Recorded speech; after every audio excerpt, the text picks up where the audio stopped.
తిరుపతి జిల్లాలో భారీగా గంజాయిని స్వాధీనం చేసుకుని 20 మందిని అరెస్ట్ చేయడం జరిగిందని జిల్లా ఎస్పీ పరమేశ్వర్ రెడ్డి తెలిపారు.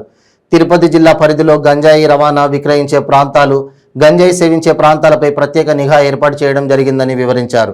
గంజాయి రవాణా విక్రయించే 20 మంది అరెస్ట్ చేసి వారి వద్ద నుండి సుమారు 22 కేజీల గంజాయిని స్వాధీనం చేసుకున్నామని తెలిపారు.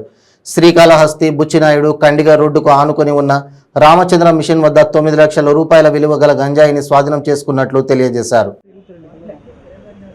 అక్కడక్కడ మైన్యూట్ క్వాంటిటీస్లో ఈ గాంజా అనేది సరఫరా అవుతుంది. అలాగే ఈ లేబర్కిను నార్త్ ఇండియా నుంచి వచ్చిన లేబర్స్ మనకు ఎక్కడైతే హోటల్స్, రెస్టారెంట్స్లో వీళ్ళందరూ కూడా చిన్న చిన్న క్వాంటిటీలో వాడకం జరుగుతుంది.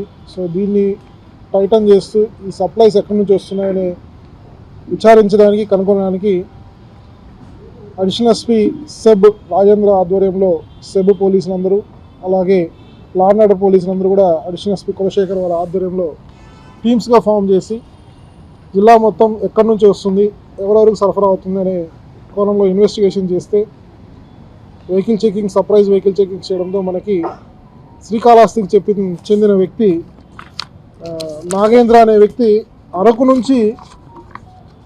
నుంచి ఈ గాంజాని తెప్పించుకొని ఇక్కడ మైన్యూట్ క్వార్టర్స్లో ఇక్కడ ఇస్తూ, అలాగే ఇక్కడ నుంచి చెన్నై, కేరళలో కూడా పంపిస్తున్నాడు.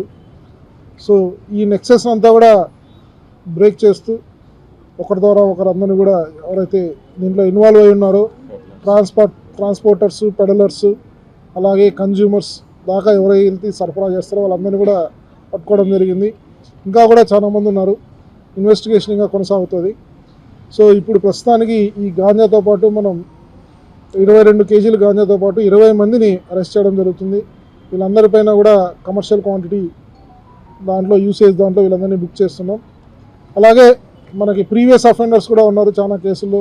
దీంట్లో కూడా 2-3 కేసులు ఉన్న వాళ్ళు ఉన్నారు. వీళ్ళందరిపైన కూడా పీడీ యాక్ట్ పెట్టడం జరుగుతుంది. సో ముఖ్యంగా తిరుపతి జిల్లాలో గాంజా అనేది కంప్లీట్గా నిర్మూలించే ఉద్దేశంతో స్పెషల్ టీమ్స్ ఫామ్ చేశాం. అలాగే ఎక్కడ కూడా ట్రాన్స్పోర్ట్ కానీ, ఈ సేల్ కానీ, కన్జంప్షన్ కానీ, ఈ 3 కూడా అరికట్టడానికి మొత్తం అన్ని రకాలుగా చర్యలు తీసుకుంటున్నాం.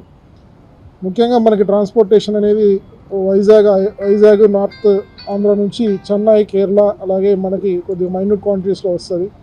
సో ఆ వచ్చిన క్వాంటిటీని వీళ్ళు ఇంకా పెడలర్స్ ద్వారా ఈ స్టూడెంట్స్కి కొంతమంది వాడుతున్నారు. అలాగే ఈ local labour, north Indian labour ఎవరు వచ్చారో వాళ్ళు కూడా వాడకం జరుగుతుంది. సో ఇవన్నీ కూడా అరికట్టడానికి ట్రాన్స్పోర్టేషన్ ఆపడంతో పాటు కన్జంప్షన్ కూడా ఆపాలి అనే ఉద్దేశంతో అందరినీ కూడా తీసుకొని గట్టి చర్యలు తీసుకుంటున్నాం. ఇంకా కూడా ఈ ఆపరేషన్స్ అన్నీ కూడా కొనసాగుతాయి. ఇంకా గాంజా కన్జ్యూమర్స్ని కూడా దీంట్లో అరెస్ట్ చేయడం జరుగుతుంది. సో ముఖ్యంగా టోల్ ఫ్రీ నెంబర్ 14500 అనే టోల్ ఫ్రీ నెంబర్ కూడా మనం అన్ని చోట్ల కూడా విస్తృతంగా ప్రచారం చేయడం జరుగుతుంది.